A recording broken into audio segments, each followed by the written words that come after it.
Expedition 33, everyone's new favorite French JRPG. And I wanted to sit with my thoughts for a little bit on this one because the high afterwards can be a bit much with this game. It's been a while since I made a video, and this one will be different from how I've done them before for various reasons that I won't bore you with now. This video will have spoilers for Expedition 33. It's best if you go into that game somewhat blind. Knowing the themes and the story twists and turns will weaken that first playthrough experience of Magic overall. So consider this your spoiler warning right now. Now, the only things I haven't done personally in the game is go through and find all the expedition journals. I think I'm missing like 2 of them, maybe, but don't worry, I did get the good one.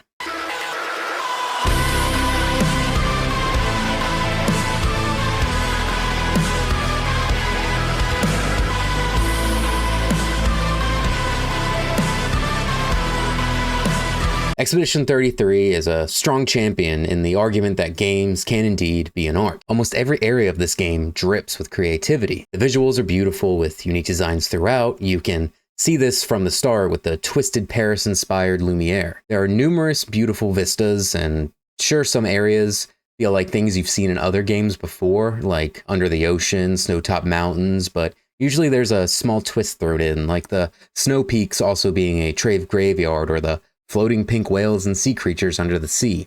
There's even some very special areas that look more like pieces of art, but they tend to only have music tracks in them, which I do feel these areas were much more crafted and they almost seem more like concept design pieces.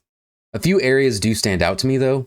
One seemingly inspired by the idea of the Tower of Babel. It's this wooden workshop tower full of these frightful little Tom Sawyer, Johnny Appleseed Neverons that are constantly trying to build up with their rusty woodworking tools, using air balloons to further ascend in their climb to bring down what's above. The second standout area to me would be from Lune's quest, Serene, I believe it is. The dancers and the fabric in this Colosseum paint a lot of wonder when you're going through it, and it's eerily enchanting, which is extremely fitting for the Axon that's there. Now, while these 2 areas did strike a chord with me, are areas that seem to be somewhat inspired by other games as well. Elden Ring shows up thematically a lot, and Simon's area, which having Elden Ring elements, also reminded me of Kingdom Hearts Keyblade War nonsense, which I was truly hoping I'd braid dumped in years gone by. The only area that I can say I wasn't really a fan of visually was the mask area, I think the Vestiges, but I did play this section on a Steam Deck on a plane, so the reduced fidelity of running it on Steam Deck may have had more to do with my fouled atmosphere of the area. Yes, you can run this game on a Steam Deck, but it is not a fully optimized experience, as you will have greatly lower visuals, and taking those away, I feel, does actually hurt the game quite a bit. Combat visually has moves that look very flashy, very powerful, and impactful when you land them. This game does maybe overuse particle effects and some visual effects that could very well deep fry your GPU, but I think that does very much add to the visual art style they were clearly going for with this game. Now, a good soundtrack in a game is always greatly appreciated by me, and the musical arrangements from the composer Loren Trestard and the team are some of the most top-notch gaming music I've ever heard. There were times when I would walk into a zone or a battle and become immediately gripped and blown away by the music. Something I haven't happened since Final Fantasy VII Rebirth, and as much as I want to be a Final Fantasy VII simp right now, I might say some of the music tracks here can definitely be better or at least rival those in 7. And while many folks are opining over the orchestral tracks, there are some amazing synth and jazzy arrangements that I want to just give a shout out to, like Minoku and Globu's theme. In the realm of sound, the battle effects and sound effects there are also really great. Although the sound is great, they do start using sound to trick you in combat later on when the game's difficulty kind of starts to spike, but that's something we'll talk about a little bit later on. Now, while the music sets a very high bar for this game, the storytelling that unfolds in Expedition 33 also retains that extremely high bar of quality, especially the ending. And quite frankly, if this game doesn't make you feel something or cry like the slurry of streamers posting videos of their emotional responses that may or may not be real as verso, you might be emotionally unwell. I'll get more into the grips of the story later though. I want to talk about what makes the game, well, a game, and that's the gameplay. As mentioned, Expedition 33 is a French-made JRPG, and you will get a party of heroes, and you'll travel the world going on your expedition. There's a decently sized overworld map with fun little corners and pretty little areas for you to explore and discover. Most zones are maybe more linear than some might like, but since you have no maps in the zones, it can somewhat hide that fact, but not having a map is just kind of annoying. I wish they did a Fog of War type thing. But the zones, for the most part, are mostly really good and essentially works of art, so it is just pleasurable walking through them in general. That said, there are some great looking areas that I feel we do not get to spend a lot of time in. But there are some places like Sky Island, Isle of Eyes, and Isle of Crows that just have a simple gimmick and a brief fight, and I would have loved to have seen more in some of these areas, as they seem like they were cool concepts that just didn't get fully fleshed out. And sure, they were fun to look in, but the brief interaction in these areas was somewhat disappointing. And also, what the hell is up with the White Sands area? de nos âmes, lèvres fantômes, et râle pâle. Why is a man speaking French to me? Lumière s'éteint. If you have any ideas on that, comment below. It seems to be one of the areas that Elaine maybe first painted, as it has the manor there, but there's just this French poem blasting at you, which is very jarring and quite peculiar. Now, this game does have some light platforming areas, and they are a bit clunky, as jumping around feels not as polished as some other areas in this game. This is where some of the more weaker animations tend to stand out, but the game does seem kind of aware of this fact, as when you play the gestural games, it almost leans into this jankiness and awkwardness.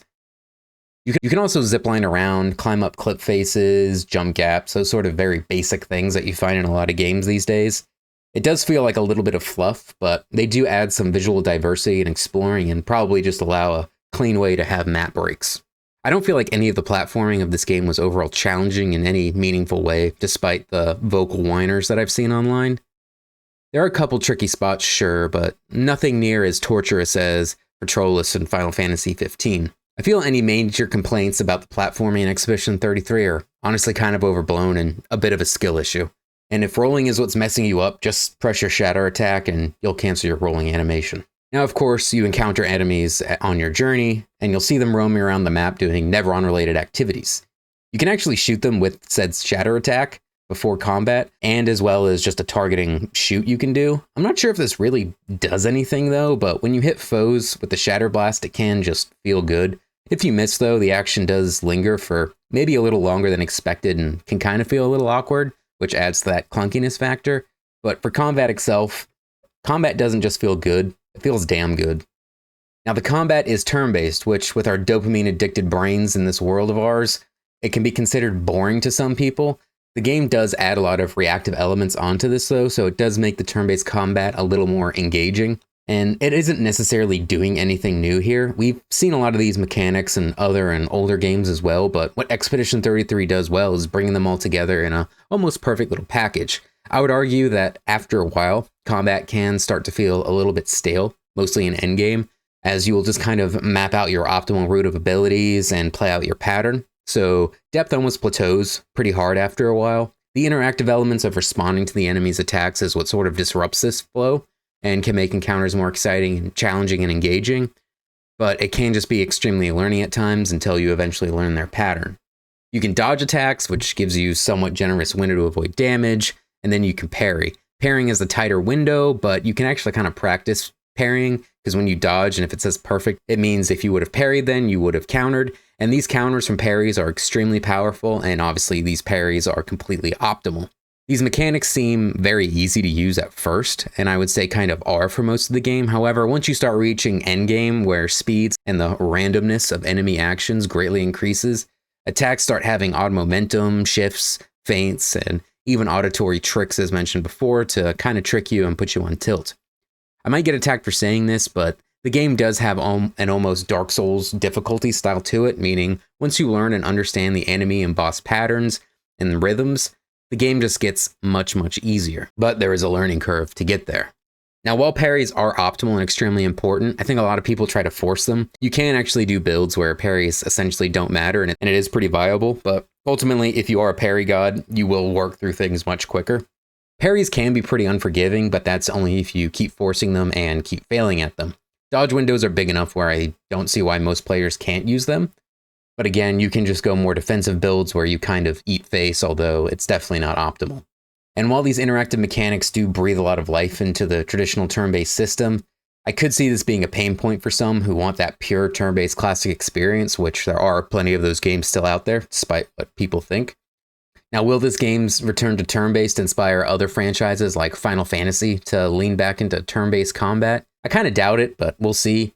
I could see other games maybe, like the next Like a Dragon game, trying to weave in some of these more actiony elements into their already flavorful combat, but again, we'll see what happens. When big splashes like this happen in the gaming world, you tend to see some copying and mimicry happen. When it comes to the stats that you usually find in classic RPGs, you can fully customize your characters in this game and reset them, which is kind of helpful. But if you pick up new weapons that have different attributes, it's pretty nice to just be able to respec into those almost free. There is items to do it, but you get so many of these items that essentially feels free. And there's tons of ability runes that you can equip and learn throughout your game. You can really lose yourself in the rune menu, if I'm being honest. The interface here I don't think is the best. I would argue at times it can feel a little bit overwhelming, especially endgame, to find what you're looking for, as it is essentially a wall of text. But the way the customization works here is it gives you a lot of expressiveness and playstyle and choices. I'm sure most people are just going to be, well, boring and look up min-max build guides online, but I personally love exploring and testing out and trialing new builds to see if they work at all, and I feel it keeps things fresh and engaging. I personally love turning Minoko into an explosive monkey that would just auto-revive himself, giving him a bunch of buffs to not just himself, but also his allies, and give him free follow-up attacks. Could this have been done with any other character? Sure, but I think it fits Minoko's style a little bit more. All right? Show off a bit, Minoko. Just admit you can't do it yourself.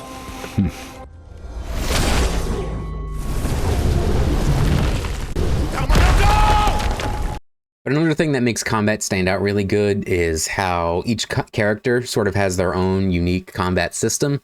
Mael functions as a stance character whose stats greatly change depending on the stance she's in and what abilities she's used. It is a little bit vanilla for a combat system in my opinion, but Mael does have some crazy looking skills which definitely make her special. The Mage Lune generates elemental stains, which she consumes to enhance her magic spells. I thought this was a nice and fun, interesting take on the usual MP-based systems we see in RPGs. And CL's Sun and Moon system is a little bit of doing chores, but I kind of enjoy when characters can have chore-type mechanics to them, especially when the juice is worth the squeeze. And obviously I mentioned Exploding Minoko. He functions as the Blue Mage, learning enemy moves by harvesting their feet.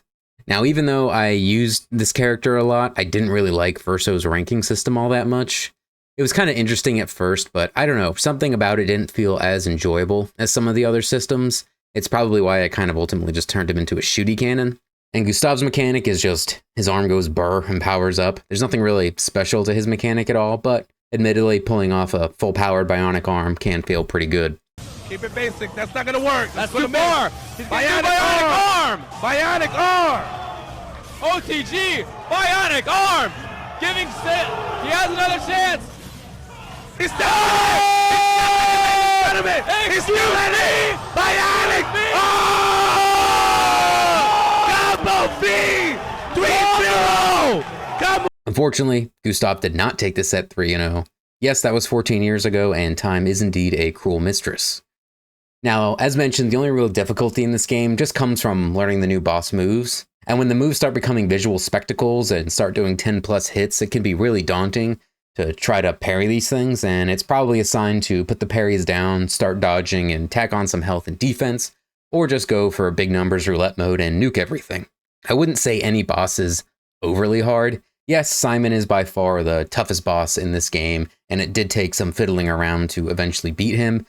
I would say Simon isn't necessarily difficult, he's just more of a spectacle, as he does things that you've never seen any boss do in the game, and some of them can be very surprising when he first does them, and he will trick you into false senses of comfort as he will start adding shadows to his moves, and then all of a sudden you go, oh, there's an after effect, which you wouldn't know unless you ate it to your face. And sure, there are some other bosses that are somewhat tough, but yeah, Simon is essentially just a cut above, as most bosses usually just means you're underleveled or your gear needs adjustments and tweaks. But when it comes to difficulty, there was one thing that kind of annoyed me a little bit in this game. It's that when the acts change, mostly to Act 3, which there's a handful of issues in Act 3 that I'll get into a little bit more later, the level of the enemies kind of just takes a big jump, and it feels almost like you hit a bit of a wall when you first get into Act 3.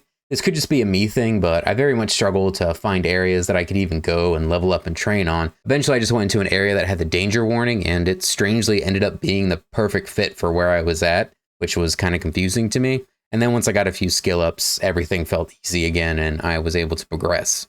Act 3 was kind of all over the place, and I get it. Act 3 is essentially endgame and you get to freely roam, but I do kind of feel the Endless Tower and Renor's drafts shouldn't really have been accessible until after you cleared the main game. But if you're looking for a challenge, this game probably isn't going to give you what you want. I didn't play around with harder difficulties just because I felt like everything would become a damage sponge. But Expedition 33, you're not playing it to have challenging gameplay, you're more so playing it to enjoy the story. So now that my combat rant is over, we can dive into the story.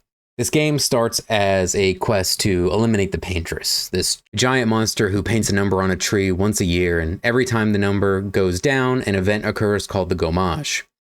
This is a bittersweet celebration, almost like New Year's and Lumiere. However, this celebration is the death of anyone who is older than the number painted. This game introduces this Gommage hook very early on, and it's a very engaging hook. It does a great job of building up Gustave, Maëlle, and Sophie, and then ripping Sophie away from you in a very emotional and touching Gommage scene. This leaves you with a ton of questions and gives you as the player a desire to take down this Paintress. Now, every year after the Gommage, an expedition sets out to try to stop this Paintress. The game hits you with the super emotional fuel of the Gommage scene, and then sparks a light in you with the rallying speech given by Gustave's sister. The combination of these two events really sparks a fire in you to go and take down this Paintress as you set sail with the dramatic music playing, and you really just go all in and you're feeling it, or at least I was. But then you land on the shores, strange, distant lands, and then James Bond shows up and exercises his license to kill. And not only that, there's a band of horrors, the likes of which you've probably never seen before. And this is when I knew I was going to go all in on this game, as I could tell it was going to be a little bit of a roller coaster. And this game does a good job of mystery boxing you in a good way. You keep getting one question after the other, with clues and answers sprinkled throughout. Throughout the game, I was constantly wondering, does this mean that? What does this mean? Could this clue mean that? And I feel the game does a great job in most cases of giving you enough clues to piece together something and make a theory just before everything's revealed. Does it answer every question in this game? No, there's still some unanswered things, but it's not as unforgiving in its mysteries as something like Kingdom Hearts, for example, that never really answers any questions and just keeps giving you more and more questions. But this game also, I feel, does a good job of letting you think about what's happening and explore your thoughts yourself. I feel a lot of games and just content in general these days sort of info dumps everything on you and tells you directly what's happening and tells you directly how you should feel about something instead of you organically working it out yourself. So I appreciate that the game kind of let you breathe and sit with your thoughts a little bit. And this game does a good job of gripping you with intrigue, and it has a very likable and lovable cast of characters. You can tell from the start of this game and the early events of the Gommage that death, grief, and those heavy emotions and those feelings are kind of the crux and the key themes of the game. That doesn't mean the game doesn't have fun parts, though. There are some fun and enjoyable pieces. I really enjoyed Eske, who's basically your vehicle and means of transportation. The paintbrush people known as the Jestrels and Minoko, all of them offer that valve of comic relief that I don't feel they overused or bludgeoned you with too much. But with the atmosphere being this heavy, it does kind of bring me to my first nitpick. Sometimes I felt the game just had big tonal shifts and it kind of felt jarring. I personally felt this a couple of times. For example, when 007 kills all the French insurgents on the beach, we go from Gustave having a mental breakdown and going into a panicked frenzy trying to find Maëlle, setting up this very grim and almost hopeless atmosphere and tone to LOL, aren't Jestrels fun and cute? It felt like there was just not enough time to really digest of what Gustave was going through at the time. I feel like it kind of happens again too later on, when Gustave is effortlessly killed by Renor, with Verso coming in to save Maëlle. More on that later. We don't really get a lot of time to sit with Gustave's death and loss. It is almost like immediately, bam, Verso is here, and Verso joining almost feels a bit abrupt and, again, kind of jarring. This may be a reason why a lot of people also don't like Verso, aside from him having a lot of less than admirable traits. I feel Verso almost too quickly replaces the lovable Gustave. I kind of just wish we had more time of having a missing party member so we could kind of feel that Gustave was gone instead of Verso just immediately joining. Now, Gustave's death is a very impactful scene. It is very much the Aerith and Sephiroth moment of Expedition 33. A beloved, sweet, hopeful, naive, charming character we were made to care about is suddenly killed to make the player feel loss, grief, and a stronger disdain for the enemy. It was a well-done scene, and I can understand various people's reactions to it. But the funeral scene for me definitely felt more heartfelt and emotional to me. But admittedly, Gustav's character just isn't my cup of tea, and some of the simping I've been seeing over him is a little bit surprising, but I suppose I can to an extent understand it. Much like Verso's bad traits, we will talk about Gustav and other characters much later on. Pretty big video, huh? Now, even with these big pivots and jarring plot point shifts, the game overall had great pacing. Act 3 kind of drops this a little bit, in my opinion. The last act of the game does take a big plot twist and pivot, and has you find out that everything happening in this world is inside a canvas, and welcome to the Paintrix. Get it? Like the Matrix, but with paint. But like my bad joke, this change to everything being the Matrix could be somewhat off-putting for some. It changes from this grand expedition adventure to killing the always looming giant godlike Paintress in order to save the world to, well, now since that you've killed the Paintress, kind of, it becomes a story about family drama and grief. Sure, this is technically still about killing the painters, at least getting the living ones out of the canvas, but now the stakes are all different. And when it takes this turn, the focus becomes less about the group and the expeditioners overall and becomes fully focused on the painters and the family. Other characters like Lune, Ciel, and Minoko all pretty much get sidelined, which is kind of a shame since Lune and Ciel are extremely strong and great characters for the majority of the game. They do still get some character-specific story quests that wrap up, sure, but I feel like they lack a bit of a punch compared to some of the other areas of this game. And it can also get a little confusing now that there are multiple versions of the same characters. We have Elaine's painted version of the characters, the real version of the characters. Some characters are now united as one, others are painted over. And while it is a great experience to unravel these mysteries as they come, it can get a little head-spinning at times and somewhat confusing, especially since not everything is fully explained. Act 3 also sets you up in a weird way. Act 3 sets up that you need to travel around the world of the canvas and gather the chroma or life force from the previous fallen expeditioners. Chroma is the life force of the painting and what the painters use to create things in the painting. Since the expeditioners are made out of chroma, and when Clea's Neverons kill them, it causes the chroma to become stagnant and unusable. This weakens the painters ultimately, allowing Renor to slowly gommage people. However, now that Mael has realized that she's actually a painter herself, Alicia, she needs to collect the chroma in order to fight Renor, who is trying to erase this canvas. So essentially, the expedition needs to go corpse mining now. This makes it sound like you're going to go on another grand adventure, retreading everywhere you have been. It ends up just being a cutscene though, which I was a bit surprised by. Also, the fact that Mael Alicia can just absorb this now because they have artist powers. I kind of wish the converter that Gustav made was tied back into this in some way, as Gustav's prized device kind of just falls to the wayside after a while plot-wise. I am a bit conflicted how I feel about this becoming just a cutscene though. It would have been daunting and maybe even a little bit annoying going back to almost every zone to gather chroma off the bodies. So I could understand why on the editing floor with time and budget restraints, this could be a good piece to just cut out. And a lot of Act 3's meat does kind of feel like it was just taken out and edited away. I feel like if we did end up going on this chroma expedition, it could have done a lot more with characters of Ciel and Lune and poke around the edges of that conversation we're all having about the end of the game, where are the people in the canvas real people or just soulless painted creations that are allowed to feel?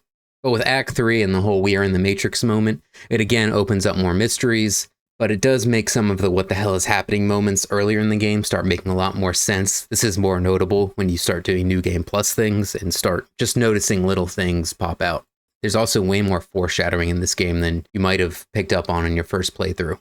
Essentially, with this whole plot pivot, you find out that Verso was the middle child and probably Elaine, the paintress's favorite child.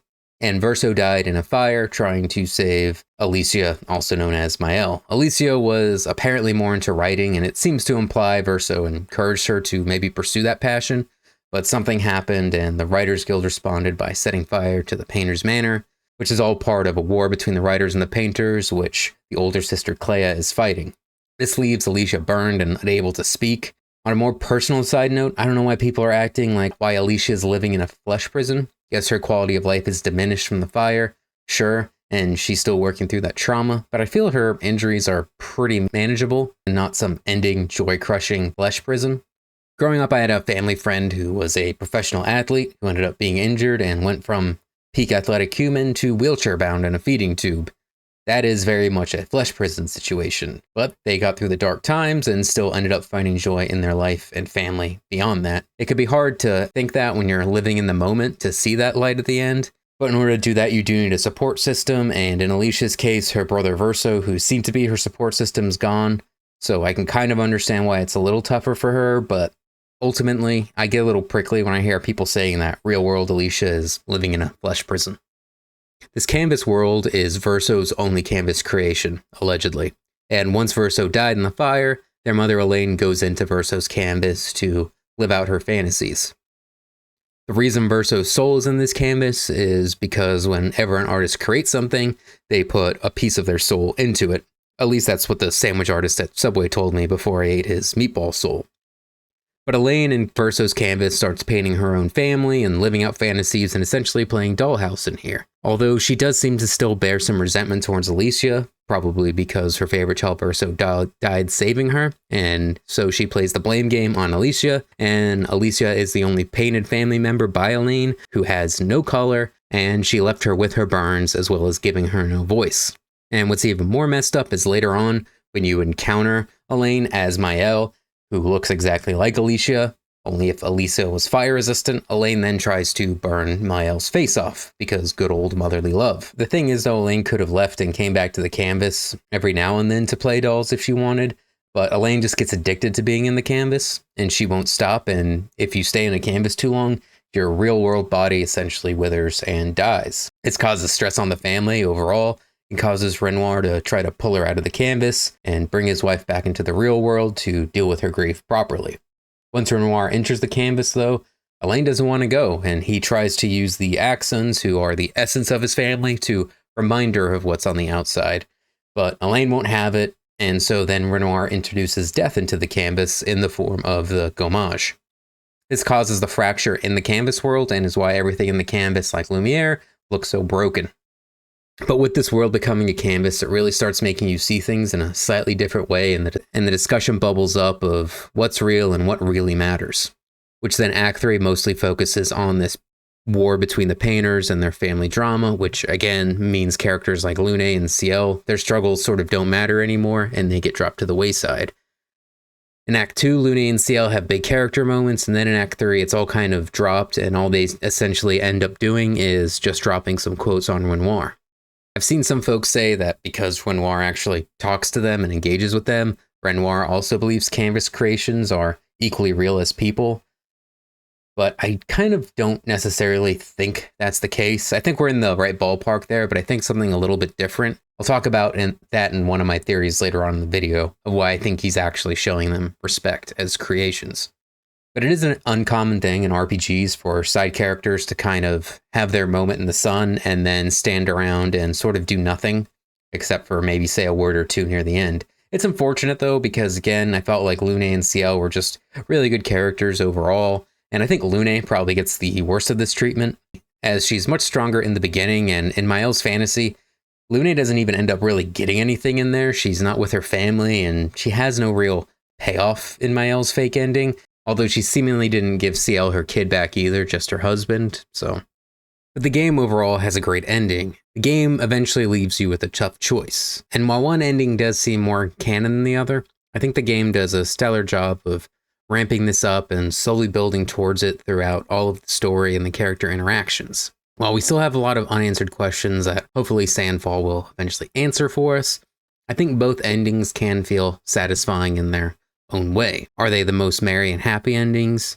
No. But a good ending will have you feel that all of your actions and everything you've done have led up to something grand, a precipice of change, and no matter which ending you pick, there is a big change that happens. Whether it's good or bad is up to you, but everything in this world has now permanently changed forever, one way or another. Because of this ending though, how it can go either way, a lot of times you'll be wondering, who's the villain here? And as the ending starts to unfold and the world of the canvas and the real world start to clash once again, and various characters start making their final moves and saying their final pieces, acting on their values and beliefs, you can really start to wonder the age-old question of who's right here? I think you could argue that this game has multiple villains and antagonists throughout. It all just depends on your perspective, and I would very much argue that none of them are truly right or correct. Elaine, the mother, is so overtaken by the grief of her son, she falls into an addiction and abandons her real, now broken family, so she can live in a fantasy world with her perfect family. But she has an inability to accept her son's death and drowns her grief in an unhealthy way, which causes suffering for not just her real family, but it eventually bleeds into her canvas creations as well. This suffering she causes through her selfish actions makes her villainous, and while we do defeat her and remove her from the canvas, Elaine does seem to kind of come to terms with everything, as she shows up in the end to help Maëlle Alicia to defeat the real Renoir and remove him from the canvas.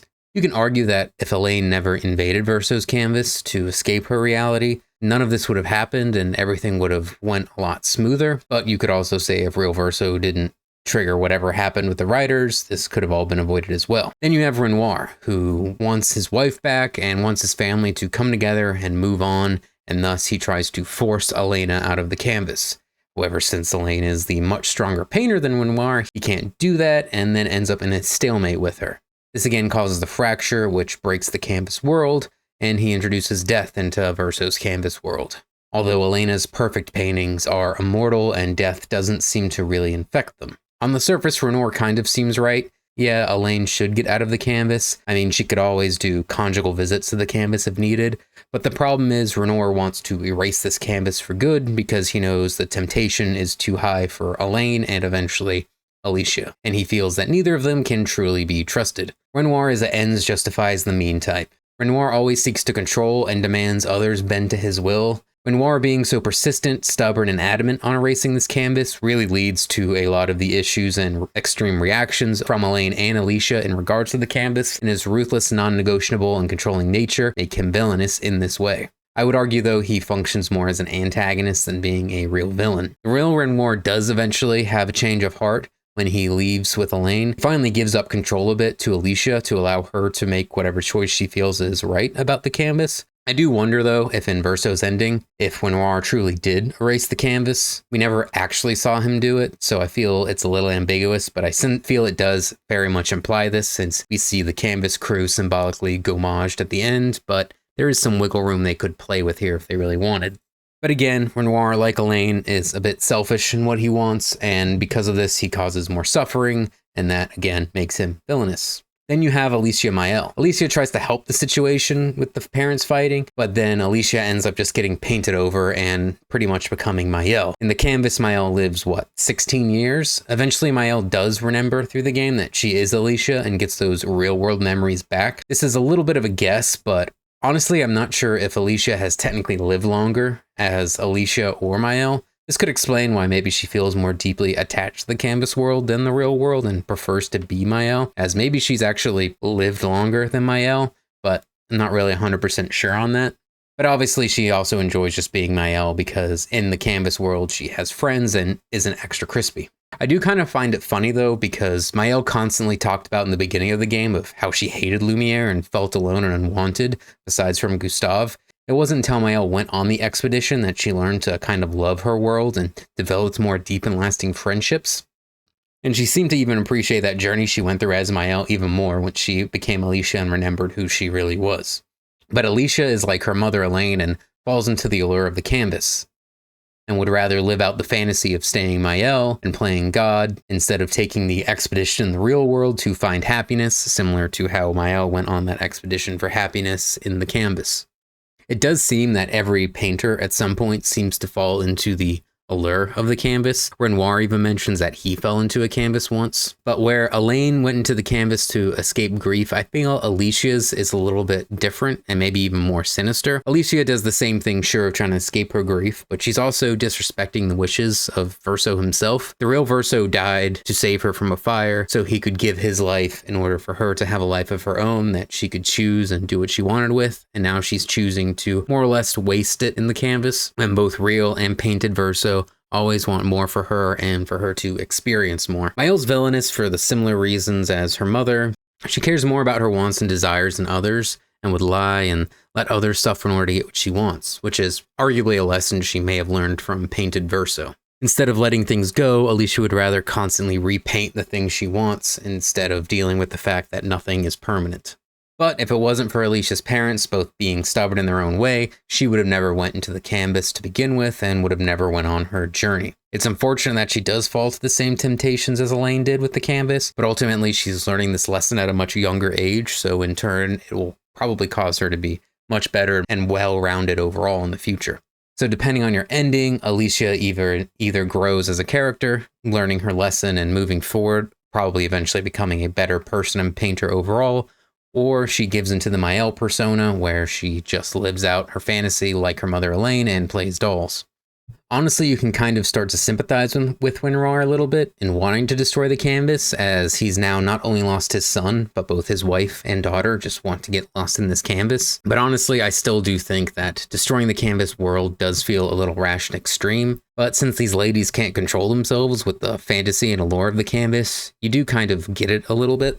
Then we have the older sister Clea, who's the oldest child and is more concerned about this war with the writers going on in the real world.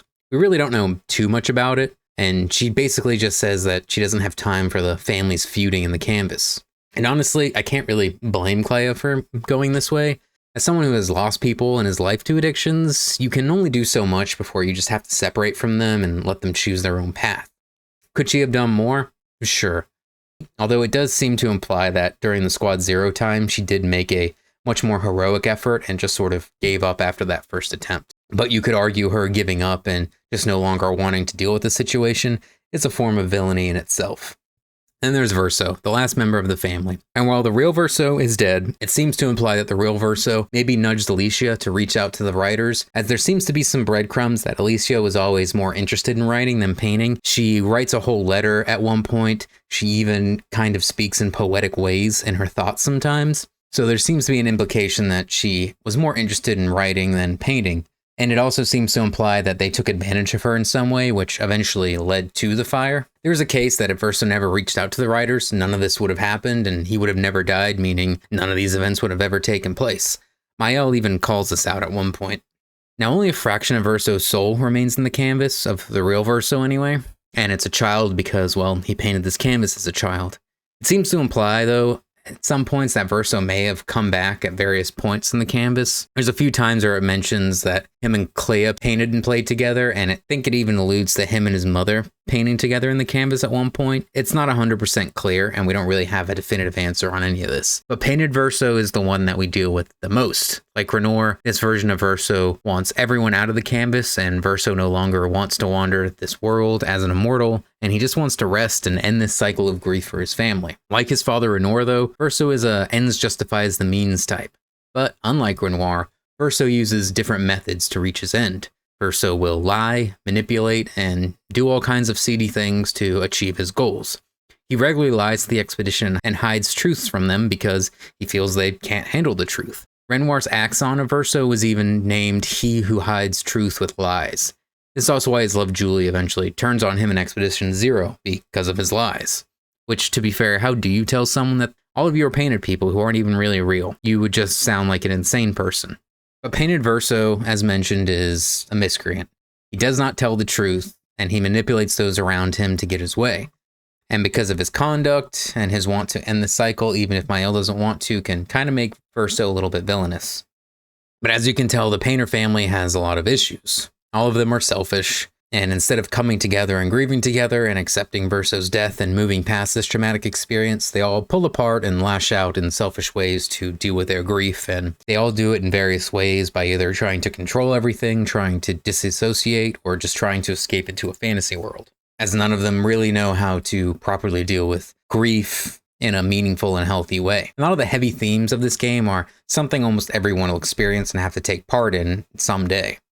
Like Elaine, my mother went into her own form of freefall after we had a family event, and I had to pull her out of that, which is why I can relate to Renoir and Verso so much, even though their means to do this were a little immoral at times. This is why at the end of the game, when faced with a decision for the fate of the canvas, let Maëlle keep the fantasy going or allow Verso to end the cycle, picking Verso was a very clear choice to me, and does, to me anyway, seem like the good ending. Yes, I have seen the argument that Verso is genociding people, but you do realize all those people were already dead. Did you not remember the final charge? Luminaire and its people are already gone at this point. Lune and Ciel have already even died once and been recreated. And Maëlle staying and living in this fantasy It's gonna kill her eventually anyway, and the canvas is just going to eventually end regardless, leaving to everyone once again dying. Mael's actually causing them to die more than once. And then in her new world, Verso also ends up being a slave, while Alicia just withers away in the real world and dies. It also kind of spits in the face of Verso, as Verso gave his life in the fire so that Alicia could live on. I mean, everyone loves Gustav for saying for those who come after, and that's essentially what Verso did. He died for those who come after. Now, I have seen the theory that Verso didn't die and the fire was all just an illusion and Alicia happened to get caught up in it. We'll talk about that later. But I'm not 100% clear on the thought process behind thinking Mael is a good choice. She's doing exactly what her mother did. As for saving her friends, Luna and Ciel again have already died and been repainted, kind of proving she could just paint another version of them again on a different canvas, her canvas if she really wanted to.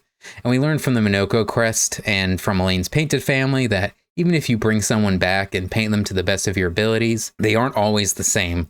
Yes, Minoko's quest is an allegory for dogs, but I feel like it works in this context too. SK even kind of points this fact out when he says the painted Verso and the real Verso are same but different, like cousins. Mael and Verso even have a conversation about how Verso isn't really Verso. I also still don't get why they didn't bring Gustav back until the final scene. Maybe she felt Verso would have tried to kill him again, or maybe because at that point she kind of knows that it wouldn't be the real Gustav, but a copy, but who knows. I think the worst part is she makes everyone now play how she wants, as seen by her forcing and controlling Verso's new painted copy at the end. Again, Luminaire was already destroyed by Renoir at this point. There is no people and no city to save. Everything was already gone. It's just a new copy, and we have a Ship of Theseus situation kind of going on here. As for her facing the real world, her family does seem aloof, sure, but Renoir seems to care about her in some capacity, and her relationship with her mother does seem rough because Elaine did blame the death of Verso on Alicia, but it seems like she's come to terms with this as she does help out in the canvas, and I think she's working to actually help Alicia now, although we haven't actually seen this play out yet. I mean, Alicia does have a rough life, sure, but so did Mael, and Mael didn't find happiness until she went on an expedition in the canvas.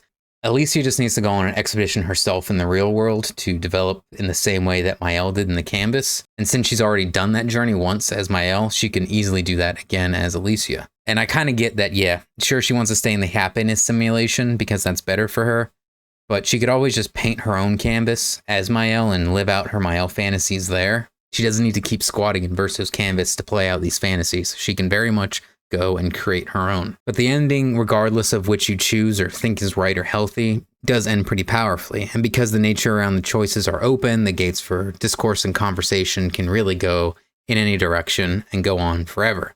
For me, and I think most people in general, they feel that this story was well written, deeply emotional, and can make you think, which are all kind of hallmarks of a good story and a good game overall. Honestly, I can't see how this game wouldn't be Game of the Year, but hey, we're only about halfway through it.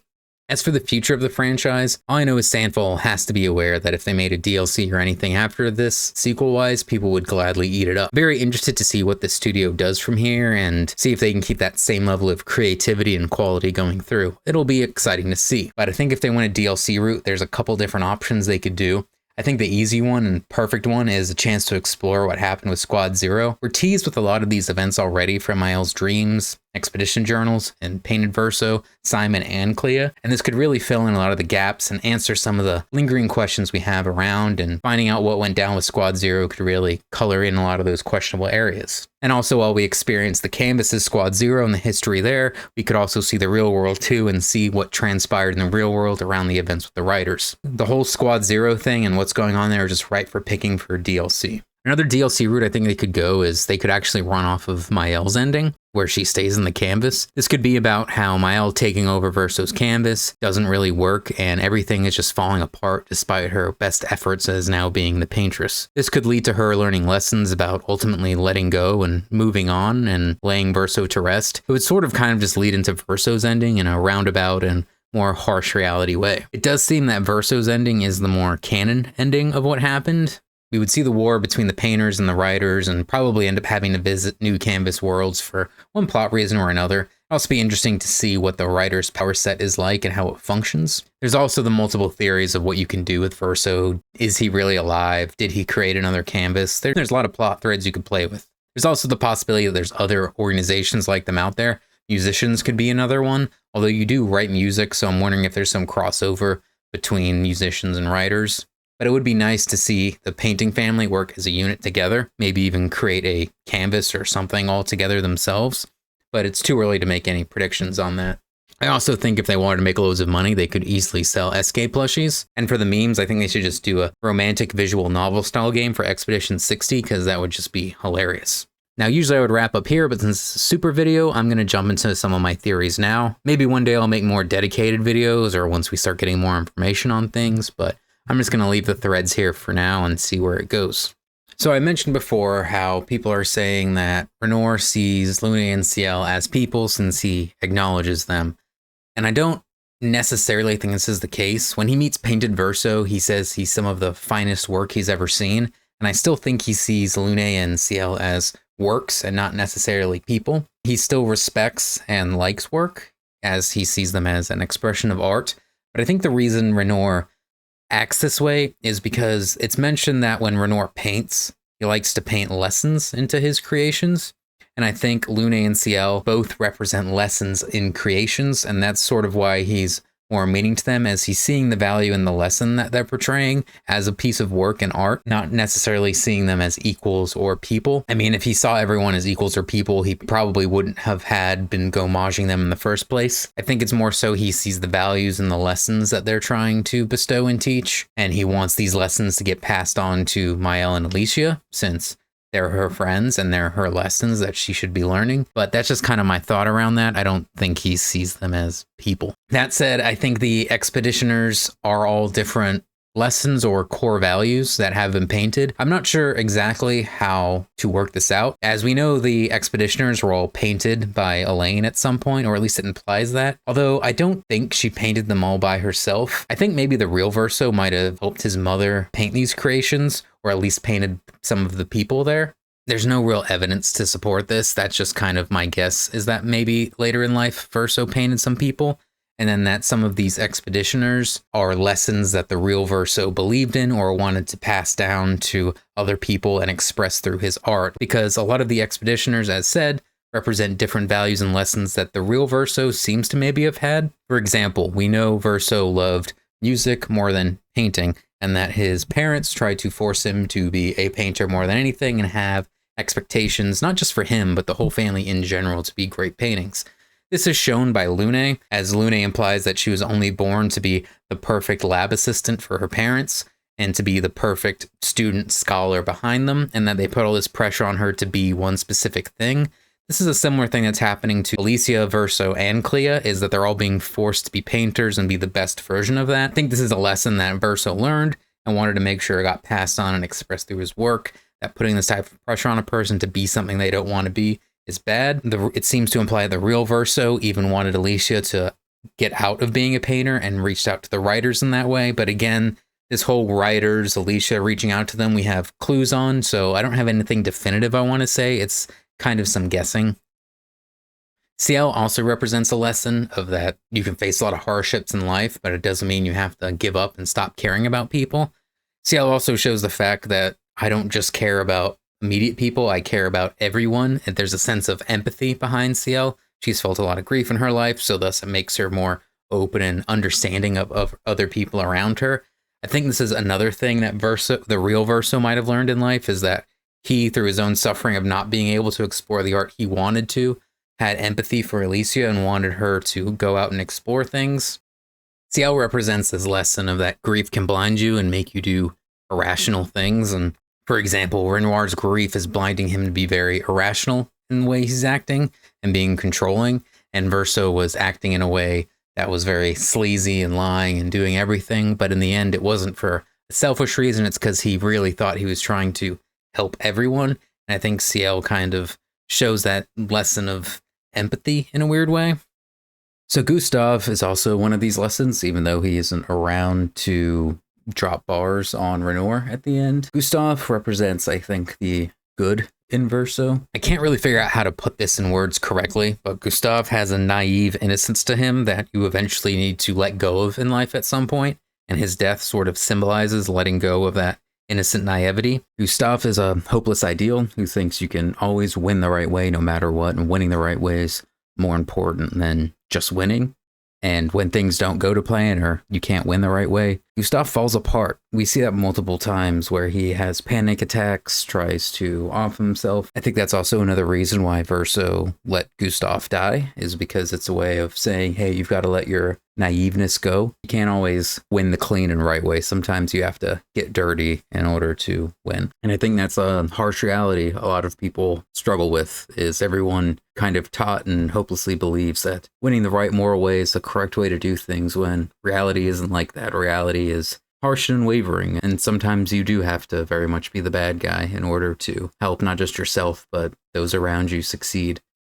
There's also a big lesson that I think Verso and Gustav both share. Everyone loves quoting Gustav's for those who come after, and Verso kind of embodies that as well. Verso died so Alicia, who comes after, could move on, and as we know, Gustav died so Mael could carry on. I think they both represent wanting to pass their teachings and ideals down to those who come later. It's just Verso has learned that there are certain ideals you have to let go of, that being naive and innocence, where Gustav was trying to still hold on to those even though they weren't working out for him in the end. They both more or less sacrificed themselves so that Mael and Alicia can live on and have better lives than they did.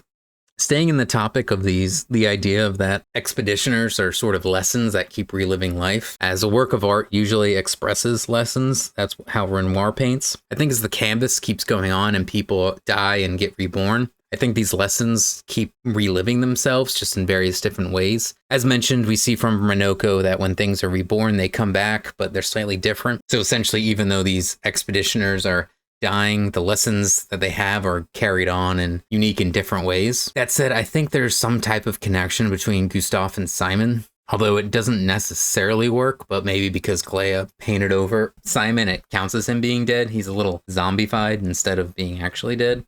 But I don't know. I felt there was a lot of parallels, just like how there's parallels between Gustav and Verso.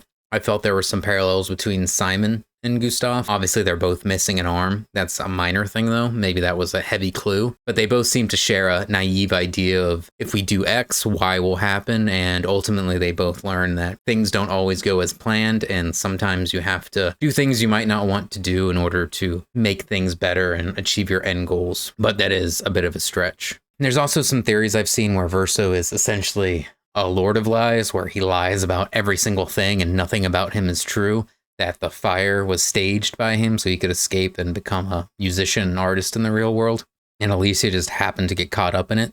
While all that is interesting and could be an interesting plot point and mean the real Verso is still very much alive, I think that's just taking the lies thing too far. Again, I think that could be a cool, interesting thread, but Verso is he who hides truth with lies. I think the idea of him just constantly lying about everything is a little too far of a stretch. I could see him lying and having made another canvas that he kept hidden for one reason or another, because it had some secret lesson that he wants to impart. But yeah, him just constantly lying just for lying's sake, for his own selfish desires, just doesn't seem like his character. That's more of a Loki type character, and I don't think Verso's supposed to be that. I don't think Verso's a character who just lies for lying's sake. Maybe that's just me coping a little bit.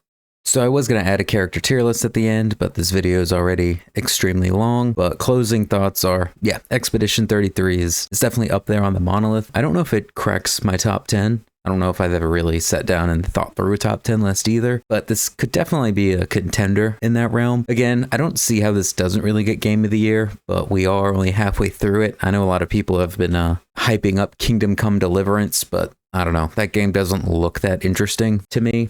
Maybe Donkey Kong Bonanza will be a true bonanza and come Game of the Year itself, and who knows, maybe just Nintendo lobbying will crank it up there. But I think this game, Expedition 33, is really something special. It's really a work of art more than anything. Does the game feel perfect? No, but I don't think any game is. The skill equip system is a little overwhelming, probably not the best. Act 3 does feel like there was just a lot of cut content there, and like it needs to be filled in a little bit more. I do think one thing this game does well, though, is it has good set pieces and does a good job connecting them together. Sure, I thought there were some extreme tonal shifts and maybe some things happened suddenly, but there were no super lows after the super highs. I think that's an issue that games like 15 and even 16 had, where they had these big grand set pieces, but then the middle parts in between were just boring of random generic whatever quests, where I don't think Expedition had that. It was a lot more exploring, and you were actively playing a game and actively exploring and unraveling mysteries. I also think conversations with your teammates around camp is a little dated in how they did it, how it's just kind of talking heads at each other, and the lip syncs of the voice acting was a little off, but that's not anything game breaking, and the game was so good otherwise, I don't think that's a big ding on it. A lot of people think it came out of nowhere, but this game was definitely shown and hyped up for a few years beforehand. It was something I noticed a long time ago and was hearing a lot of buzz about, so it's kind of fun to see something you saw and had good expectations for actually come out and perform. Although, admittedly, I was expecting it to be a decent, maybe B, low A tier game. I wasn't expecting it to be a S tier RPG. But yeah, I'm sure a lot of my thoughts and theories on this game will change over time, but this is kind of where I'm going to leave it at for now. Hopefully my character tier list will be a fast follow, but we'll see. But as always, drive fast, take chances. Later, nerds. I'm here. I'm not. I know what it smells like.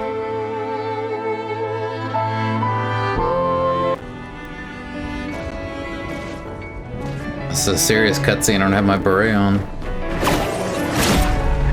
No, later, nerd.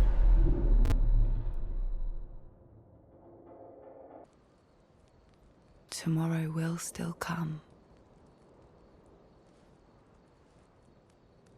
Y'all need some showers.